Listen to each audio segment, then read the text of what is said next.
Here's why your offers and launches are failing. I'm Rachel Pedersen. I started my businesses 8 years ago and we've done over $10 million.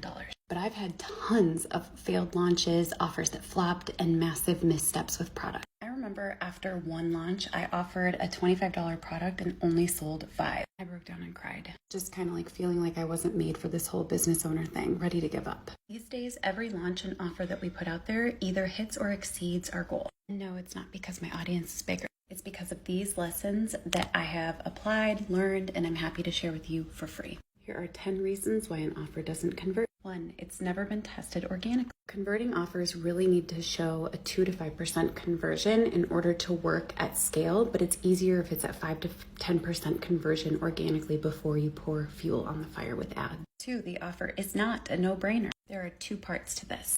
Part 1, the price is too high to get the initial purchase and build trust. Part 2, the offer is not juicy and irresistible. Read the book, Irresistible Offer by Mark Joyner. 3, the sales page copy is weak, it's too product or feature focused, or it's missing benefits and pain points. 4, the sales page design doesn't walk buyers through the journey. If you don't know how to do this, it's probably safer to just offer an order form. 5, the wrong audience is being marketed to because the language is a mismatch for the audience you're trying to. 6, sometimes the funnel is just broken, so be sure to test it on both desktop and mobile.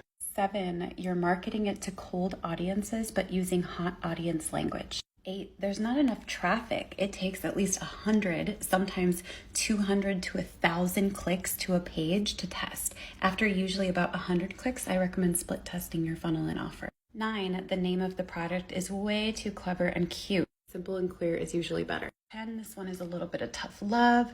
You haven't built enough rapport, aka know, like, and trust with your audience. They haven't seen the value that you give, the community, the culture, your energy. And so this is a huge reason why I'm a fan of giving the whole farm away for free in your free content. Want to learn more? Smash that follow button because I'm going to be sharing a whole bunch of marketing gold over the next couple of weeks. And feel free to ask your questions in the chat.